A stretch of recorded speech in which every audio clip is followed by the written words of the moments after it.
जय हिंद दोस्तों। तो कैसे हैं आप लोग। तो स्वागत है आपका हमारे आज के नए पावर बूस्टर एपिसोड के अंदर। तो आज हम करने वाले हैं एक बहुत बेसिक कॉन्सेप्ट जो कि है कॉन्टिनेंट्स के बारे में, यानी कि महाद्वीपों के बारे में। ठीक है, तो आज हम कोशिश करेंगे कि एक बहुत बेसिक आउटलुक, और टॉपिक जो है इस वीडियो का वो है कॉन्टिनेंट्स के निकनेम। यानी कि निकनेम अगर आपसे कोई पूछ ले कॉन्टिनेंट्स के, अगर आप आईएमयू की तैयारी कर रहे हैं, सीडीएस एनडीए की तैयारी कर रहे हैं, तो निकनेम्स जो हैं ये आपके लिए थोड़े इंपॉर्टेंट हो सकते हैं। खासकर आईएमयू वालों के लिए बहुत ज्यादा इंपॉर्टेंट वीडियो है ये। तो चलिए शुरू करते हैं आज की इस वीडियो को। तो सबसे पहले हम देखते हैं कॉन्टिनेंट्स के बारे में।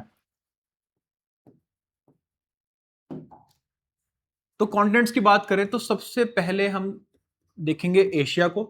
एशिया सबसे बड़ा कॉन्टिनेंट है एरिया वाइज। दूसरे पे हम देखेंगे अफ्रीका को। अफ्रीका सेकंड लार्जेस्ट कॉन्टिनेंट है आपका। अफ्रीका के बाद आपको मिलेगा नॉर्थ अमेरिका, जस्ट उसके बाद साउथ अमेरिका। फिफ्थ लार्जेस्ट है आपका अंटार्कटिका।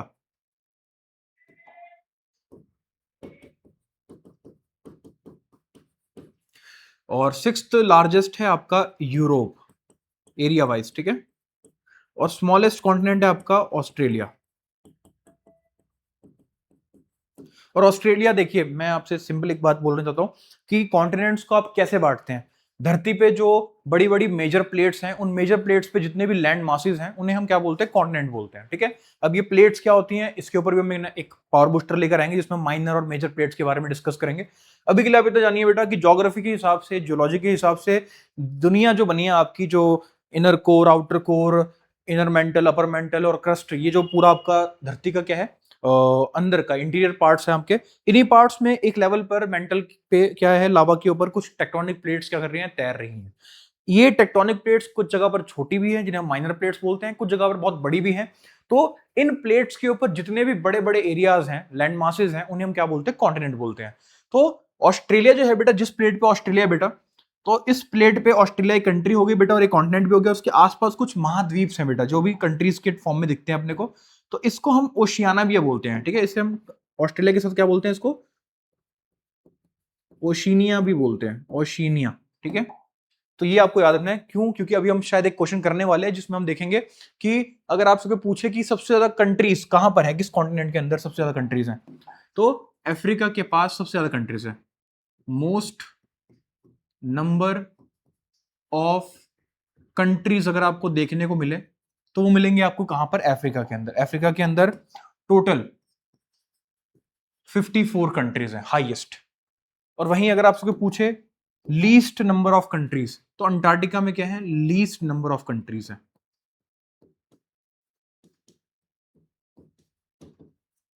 कितनी है बेटा, 0। पहली बात तो अंटार्कटिका में कोई परमानेंट रेजिडेंट है ही नहीं। यहां पर 800 से 8000 लोग आपको देखने को मिलेंगे बेटा, पर ये लोग हैं कौन? ये लोग सभी साइंटिस्ट हैं। ठीक है, जितने भी आपको अगर आप देखो स्पेस सेंटर्स वगैरह जो हैं, साइंटिफिक रिसर्च सेंटर जो हैं, वो अंटार्कटिका के अंदर है। ठीक है, तो वो साइंटिस्ट, उनका घर नहीं है वो। ठीक है, वो जस्ट वहां पे रहते हैं किसी और पर्पज से, काम के पर्पज से, लेकिन वो कोई परमानेंट रेजिडेंट नहीं है। तो लीस्ट नंबर ऑफ कंट्रीज भी यहां पर है बेटा, और लीस्ट पॉपुलेटेड भी यही है बेटा। ठीक है, अगर हम इसको लिखें तो अंटार्कटिका क्या है बेटा, लीस्ट पॉपुलेटेड है। 0 number of permanent residents. Okay, और उसके बाद अगर बात करें, ये कंट्रीज सबसे कम है 0 कहां पे, अंटार्कटिका में। लेकिन अंटार्कटिका में तो कोई परमानेंट रेजिडेंट है ही नहीं। लेकिन अगर आपका क्वेश्चन इस तरीके से पूछा जाए आपसे कि ऐसा कॉन्टिनेंट बताओ जहां पर परमानेंट रेजिडेंट्स रहते हैं लेकिन तब भी वहां सबसे कम कंट्रीज हैं, तो ऐसे में आप बोलोगे ऑस्ट्रेलिया। ठीक है, ऑस्ट्रेलिया के पास 14 कंट्रीज हैं। मैंने बोला आपसे, आप बोलोगे सर ऑस्ट्रेलिया कॉन्टिनेंट है, ऑस्ट्रेलिया कॉन्टिनेंट के अंदर ही ऑस्ट्रेलिया कंट्री है, तो फिर जगह कहां बची बाकी 14 कंट्रीज की? तो ये 14 कंट्रीज कौन है बेटा, जो ऑस्ट्रेलिया है। ठीक है, ये ऑस्ट्रेलिया है, इसके आसपास जो आइलैंड ग्रुप्स हैं बेटा, वो किस में कवर करते हैं बेटा, उन्हें हम कवर करते हैं ओशियानिया के अंदर। ठीक है, ये ऑस्ट्रेलिया हो गया आपका, और ऑस्ट्रेलिया के पास न्यूजीलैंड हो गया आपका, पापा न्यू गिनिया हो गया। ऐसे बहुत सारे क्या है, आइलैंड कंट्रीज हैं। ठीक है, वो आइलैंड कंट्रीज जो है ऑस्ट्रेलिया कॉन्टिनेंट का ही पार्ट है, क्योंकि ऑस्ट्रेलिया को हम बेसिक भाषा में या फंडामेंटल तरीके से हम ऑस्ट्रेलिया कॉन्टिनेंट बोल देते हैं, बट उसे हम ओशियानिया कॉन्टिनेंट बोलते हैं, क्योंकि ऑस्ट्रेलिया के अंदर क्या है बेटा, जितनी भी बाकी कंट्रीज हैं वो भी ऑस्ट्रेलिया का ही पार्ट है। तो लीस्ट नंबर ऑफ कंट्रीज अगर हम देखें तो अंटार्कटिका के अंदर है। लेकिन अगर आपसे कोई पूछे कि ऐसी कंट्री बताओ, ऐसा कॉन्टिनेंट बताओ जहां पर परमानेंट रेजिडेंट्स रहते हैं, यानी उनका घर अपना खुद का वहां पर है, लेकिन फिर भी उस कॉन्टिनेंट में सबसे कम कंट्रीज पाई जाती हैं, तो वो है ऑस्ट्रेलिया। सवाल आपसे कोई भी कैसे भी पूछ सकता है बेटा, उसके लिए आपको बेसिक्स कवर करने, यही आपके बेसिक कहलाते हैं, ठीक है। तो ओशिनिया के अंदर सबसे कम कंट्रीज है, 14 कंट्रीज है, और साथ ही लीस्ट पॉपुलेटेड भी ऑस्ट्रेलिया ही है।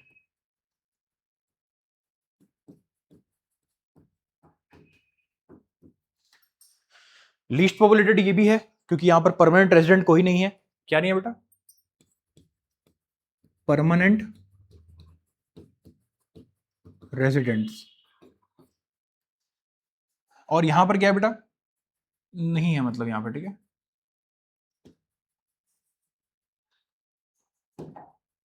और यहां पर क्या है? परमानेंट रेजिडेंट्स हैं, ठीक है। तो दो तरीके से आपके सवाल बनेंगे इसमें, ठीक है। और सबसे ज्यादा पॉपुलेशन कहां पर है बेटा? जहां पर हम सब हैं, ठीक है। यानी एशिया क्या है? Most populated. और साथ ही मोस्ट पॉपुलेटेड के साथ मोस्ट साइज, यानी biggest in size.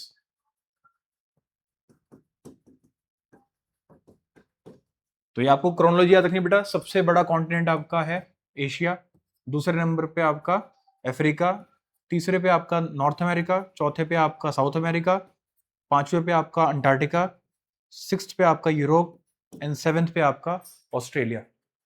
Done guys. अब हम क्या करते हैं, कुछ निकनेम्स करते हैं, यानी कि इन कॉन्टिनेंट्स को कुछ निकनेम मिलते हैं। और साथ ही यहां पर एक चीज आपको ध्यान रखनी है, अफ्रीका में 54 कंट्रीज है बेटा। इन 54 कंट्री में एक कंट्री है तंजानिया, ठीक है। तंजानिया की कैपिटल क्या है बेटा? डोडोमा। तो तंजानिया एक कंट्री है बेटा, इसकी कैपिटल डोडोमा है। और तंजानिया में एक पहाड़ है बेटा जिसका नाम है माउंट किलिमंजारो, ठीक है। अगर आपसे कभी कोई पूछे कि सबसे हाईएस्ट पीक बतानी है आपको, तो ये है highest peak of Africa. Highest peak of Africa, ये मैंने कहीं सवाल देखा था बेटा, इसीलिए जस्ट मुझे याद आया, मैंने यहां लिखवा दिया आपको, ठीक है। तो अफ्रीका के अंदर 54 कंट्रीज है, सबसे ज्यादा कंट्रीज आपके अफ्रीका के अंदर है। इन्हीं 54 कंट्रीज के अंदर एक कंट्री है तंजानिया। और इसी तंजानिया कंट्री में जो है एक पहाड़ है जिसका नाम है माउंट किलिमंजारो, जिसे हम बोलते हैं हाईएस्ट पीक ऑफ अफ्रीका। और साथ ही तंजानिया को एक और निकनेम मिला हुआ बेटा, इसको बोलते हैं ब्रेन ऑफ अफ्रीका।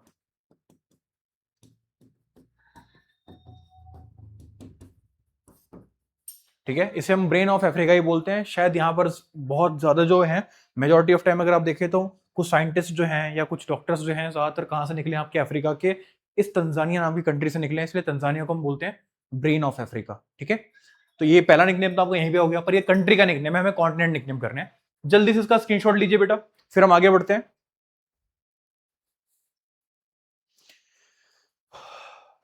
चलिए, तो यहां से हम शुरू करेंगे बेटा अपने कॉन्टिनेंट्स के निकनेम्स को, ठीक है। निकनेम्स यानी देखो, निकनेम्स हमारे देश के अंदर भी बहुत जगह पर, जैसे अगर आप देखो तो देश में अगर आपसे पूछे डेनमार्क ऑफ इंडिया, तो आप हरियाणा बोलोगे।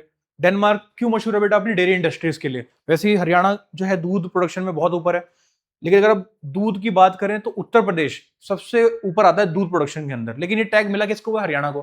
तो बस किसने अपना नाम इसमें बड़ा बनाया बेटा, उसके ऊपर उसका निकनेम पड़ जाता है। जैसे घर में कोई छोटू नाम का लड़का होगा, तो बड़ा हो जाएगा, शादी जाएगी, तो भी नाम उसका छोटू ही रहेगा, ठीक है। तो एक बायसनेस होती है, एक आप निकनेम दे देते हो किसी को, एक प्यारा सा पेट नेम दे देते हो किसी कंट्री को, किसी स्टेट को, किसी कॉन्टिनेंट को। तो वैसे ही पहला जो आपका क्वेश्चन है बेटा, which continent is known as mother continent, ठीक है। मदर कॉन्टिनेंट किस कॉन्टिनेंट को बोला जाता है, यानी कि कॉन्टिनेंट्स की माँ कौन है? तो यू नो वेरी वेल कि इस दुनिया में सबसे पहले अगर आप देखें तो, अगर आप साइंस के हिसाब से देखिए तो हम लोग वानरों से क्या बने? इंसान बने हैं। लेकिन हरकतें हमारी आज भी बंदरों जैसी ही है, लेकिन कोई नहीं। तो इंसान जो है बंदरों से बना है। और ये जो ट्रांजिशन आया आपका, ये दुनिया में पहली बार जो प्रॉपर एक इंसान का फॉर्मेशन हो, वो कहां पर हुआ है? अफ्रीका के अंदर हुआ है। क्योंकि इंसानियत का जन्म कहां हुआ बेटा? अफ्रीका के अंदर। इसलिए अफ्रीका को हम क्या बोलते हैं? मदर कॉन्टिनेंट बोलते हैं। क्या बोलते हैं? Mother continent.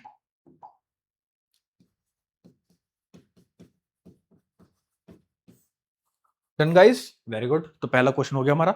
अगला क्वेश्चन है बेटा हमारा, which continent is known as dark continent. अब यहां पर ना मैंने कई बच्चों से सवाल पूछा था, बहुत बच्चों ने सही जवाब दिया, अफ्रीका ही बोला, डार्क कॉन्टिनेंट। लेकिन ये डार्क कॉन्टिनेंट जो है वो कलर की वजह से नहीं है। लोग बोल रहे हैं कि सर वहां पे निग्रोज रहते हैं, निग्गा रहते हैं, ठीक है, और आपके जो भी हैं, तो उनको क्या किया इन लोगों ने, ऐसे बोल दिया कि वो काले होते हैं इसलिए इसका नाम पड़ गया डार्क कॉन्टिनेंट।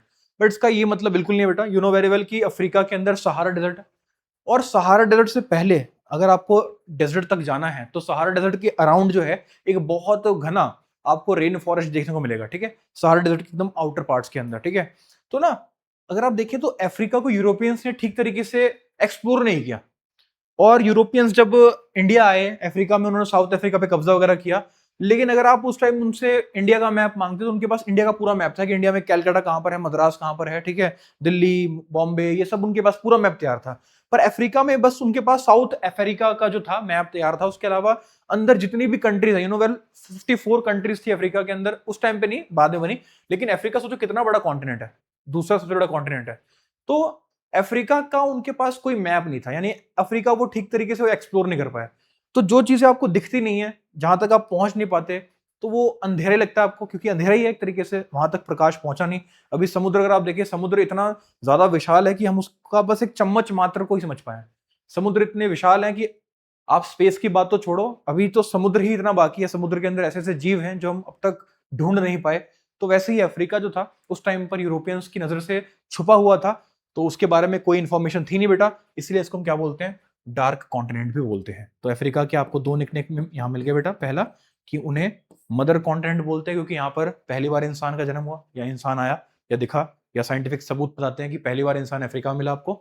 दूसरी बात कि यहाँ पर जो है अफ्रीका को लोगों ने ठीक तरीके से एक्सप्लोर नहीं किया, यूरोपियंस ने ठीक तरीके से एक्सप्लोर नहीं किया, इसलिए उन्होंने क्या नाम दे दिया इसको, डार्क कॉन्टिनेंट, यानी कि अंधेरे में है कॉन्टिनेंट जिसको हम ठीक तरीके से देख नहीं पा रहे। ठीक है गाइस, वेरी गुड, स्क्रीनशॉट लीजिए बेटा जल्दी से। चलिए अगले सवाल पे पहुंचते हैं। ये क्वेश्चन पूछ रहा है आपसे, which continent is known as cradle of humanity. अब देखो सेम वही चीज आगे बेटा। क्रेडल का मतलब क्या होता है बेटा, जब बच्चा पैदा होता है, बच्चे के पैदा होने के बाद जो पालकी में उस बच्चे को रखते हैं, जब वो 1-2 साल का होता है, आप लोग भी रहे होगे, मैं भी रहा था, ठीक है। तो उस क्रेडल, उस पालकी को क्या बोलते हैं बेटा, कि एक तरीके से जन्माइश के लिए बहुत जरूरत है उस चीज की, ठीक है। अगर आपको कोई भी परवरिश करनी है तो सबसे पहले एक बच्चा उसी में बैठता है, ठीक है। तो वैसे इंसानियत का जो क्रेडल है, इंसानियत की जो पालकी है, उसे हम अफ्रीका कहते हैं, क्योंकि अफ्रीका में ही पहली बार इंसान है। यानी कि देखो क्वेश्चन किसी भी तरीके से आपसे पूछ सकता है, तो क्रेडल के आगे लिख लो बेटा पालकी, या जो भी आपके यहाँ बोलते हैं, हमारे तो पालकी ही बोलते हैं बेटा, तो जो आपके यहाँ बोलते हैं अपने अपनी भाषा में लिख लो बेटा। तो ये अफ्रीका को हम क्या बोलते हैं, क्रेडल ऑफ सिविलाइजेशन,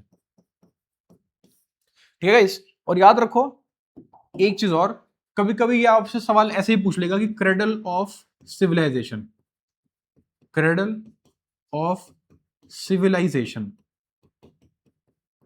यानी सबसे पहले सिविलाइजेशन कहां पर आई, इंसान आया पहली बार अफ्रीका के अंदर, पर सभ्यता है, सभ्यता का मतलब क्या होता है, जब इंसान सभ्य बनता है, सड़कें बनाता है, शहर बनाता है, गांव बनाता है, उसे सिविलाइजेशन बोलते हैं।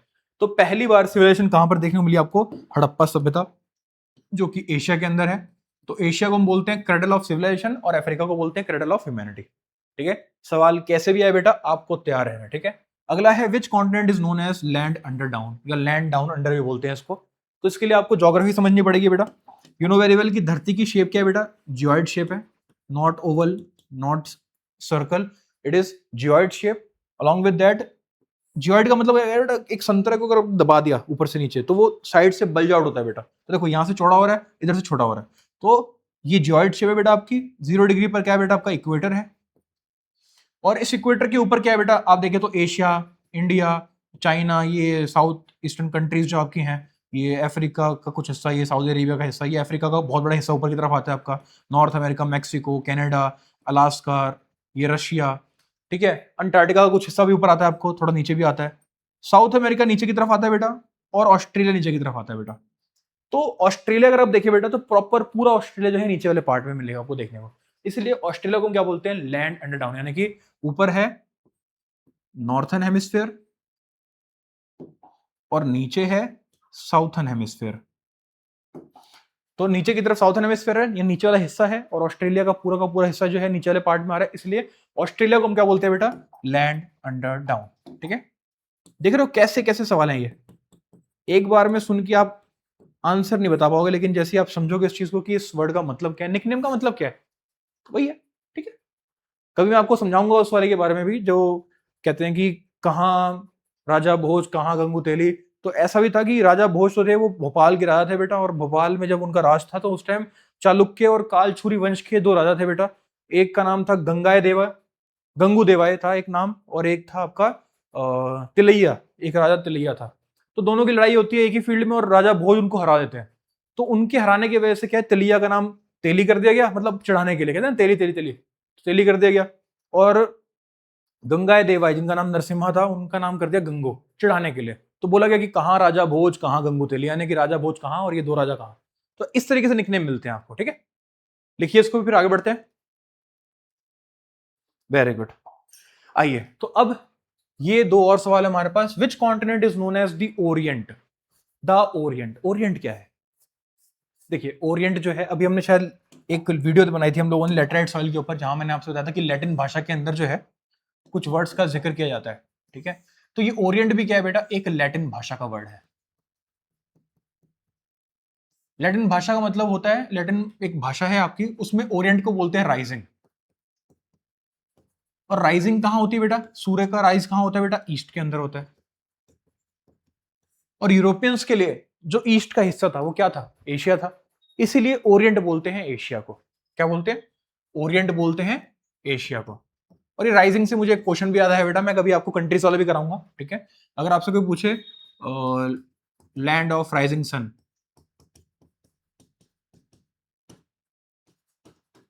ये सब सीयूटी एग्जाम से बहुत पूछता है, ठीक है। लैंड ऑफ राइजिंग सन क्या है बेटा आपका, जापान। क्योंकि जापान जो है एक बहुत बड़ी कंट्री है और ईस्टर्न मोस्ट कंट्री है, तो सबसे पहले सन यहाँ निकल रहा है, इसलिए जापान को बोलते हैं लैंड ऑफ राइजिंग सन। और भारत में अरुणाचल प्रदेश जो है उसे क्या बोलते हैं, लैंड ऑफ राइजिंग सन बोलते हैं, ठीक है। तो ओरिएंट क्या है बेटा, लैटिन भाषा का वर्ड है। ओरिएंट का मतलब होता है लैटिन भाषा में राइजिंग, और राइजिंग कहाँ होती है, ईस्ट के अंदर। इसलिए यूरोपियंस के हिसाब से ईस्ट वाली साइड जो है, यानी राइजिंग वाली साइड जो है वो इंडिया की साइड थी, यानी कि एशिया की साइड थी, इसलिए एशिया को बोला गया द ओरिएंट। इसको द फार ईस्ट भी बोलते हैं, ठीक है, दूरी पर था इसलिए द फार ईस्ट, ठीक है। क्या बोलते हैं, द फार ईस्ट। साथ ही ये जो है सबसे इंटरेस्टिंग क्वेश्चन ये है आपका कि which continent is known as Uncle Sam's land, यानी कि सैम अंकल का जमीन कौन सा है, ठीक है। ये बहुत प्यारा है और कहानी बहुत प्यारी है इसके पीछे से, अंकल सैम लैंड की, ठीक है।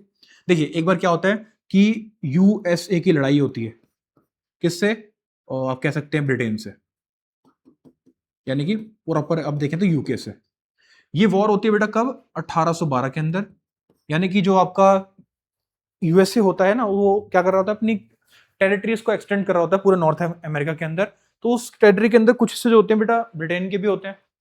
Britain you know very well बहुत वेल डेवलप्ड पावर थी, पूरी दुनिया में 40% का लैंड जो था ब्रिटेन के हाथ में था। तो अमेरिका की पावर जो थी, लड़ाई हो रही थी ब्रिटेन से इसलिए कि ताकि हम क्या कर सके, ब्रिटेन के पास जो हमारी टेरिटरीज है उन्हें छुड़ा सके। तो यूएसए ने ये लड़ाई लड़ी बेटा। यूएसए की लड़ाई के वक्त क्या था बेटा कि जो फौजी ब्रिटेन की सरकार से लड़ रहे थे या ब्रिटेन फौजी से लड़ रहे थे बेटा, उनको खाना पहुंचाया किसने, यूएसए के अंदर न्यूयॉर्क के अंदर रहने वाले एक इंसान। न्यूयॉर्क जो है आपका एक बहुत बड़ी स्टेट है, उसमें ट्रॉय नाम की एक सिटी है, ठीक है। न्यूयॉर्क की ट्रॉय सिटी से बिलोंग करने वाले एक इंसान का नाम था सैमुअल विल्सन, ठीक है। सैमुअल विल्सन शायद यही नाम है, थोड़ा अगर मिस्टेक हुई हो तो माफ करना, ठीक है। सैमुअल विल्सन नाम के एक इंसान थे बेटा, इन्होंने मीट पैक कर करके फौजियों तक पहुंचाया कि आप खाओ, लड़ाई करो और हमारे देश को आगे बढ़ाओ, ठीक है। तो फौजियों ने सैमुअल विल्सन को जो है सैमुअल का सैम निकाल के उसे फेमस कर दिया और बोल दिया सैम अंकल, ठीक है। और 1813 के अंदर एक अखबार छपता है इनका, ठीक है। 1813 के अंदर एक न्यूज़पेपर भी छपता है इनका, और न्यूज़पेपर में इनको बोलते हैं कि Sam uncle Sam uncle Sam uncle. तो ये नाम बड़ा मशहूर होता है बेटा। और तब से जो आपका एक तरीके से नॉर्थ अमेरिका है, क्योंकि यूएसए का जो पार्ट है वो नॉर्थ अमेरिका के अंदर आता है, तो नॉर्थ अमेरिका को क्या बोलते हैं, अंकल सैम्स लैंड। कैसे लगी आपको कहानी बेटा, अगर कहानी अच्छी लगी तो लाइक करना इस वीडियो को, ठीक है। अब जल्दी से इसका भी स्क्रीनशॉट लो बेटा, और जो भी चीजें आपको समझ नहीं आती बेटा प्लीज कमेंट करके बताओ, पूछो, जितना आप पूछोगे उतना अच्छा हम आपको समझाने की कोशिश करेंगे, ठीक है। चलिए अगले पॉइंट पे चलते हैं। अब यहाँ पर मैंने क्या कर दिया, एक स्लाइड बना दिया आपके लिए, इसमें सभी कॉन्टिनेंट्स के कुछ निकनेम लिखे हैं। एशिया को हम बोलते हैं the Orient, the far east, continent of continents. Africa को द डार्क कॉन्टिनेंट बोलते हैं, क्रेडल ऑफ ह्यूमैनिटी बोलते हैं, मदर कॉन्टिनेंट बोलते हैं। यूरोप को द ओल्ड ओल्ड वर्ल्ड बोलते हैं, क्रेडल ऑफ वेस्टर्न सिविलाइजेशन बोलते हैं, पेनिनसुला ऑफ पेनिनसुलास बोलते हैं। नॉर्थ अमेरिका को द न्यू वर्ल्ड बोलते हैं, अंकल सैम्स लैंड बोलते हैं। साउथ अमेरिका को लैंड ऑफ सिल्वर बोलते हैं, अर्जेंटीना की वजह से, ठीक है। वो कहानी भी इंपॉर्टेंट है, आप एक बार पढ़ के आना, ना समझ आया तो हम दोबारा इसको देखेंगे, ठीक है। ऑस्ट्रेलिया को बोलते हैं the land down under Oz and the island continent, okay. और अंटार्कटिका को बोलते हैं the frozen continent and the white desert, ठीक है। तो अभी इस वीडियो में मैंने कुछ मेन आपको निकनेम्स कराए। अगर आपको बाकी निकनेम्स में कोई दिक्कत आएगी बेटा तो हम वो भी करेंगे जल्दी। और प्लीज नोट्स बनाते चलिए बेटा, रिवाइज करते चलिए। मिलते हैं आपको नेक्स्ट वीडियो के अंदर, तब तक के लिए जय हिंद दोस्तों।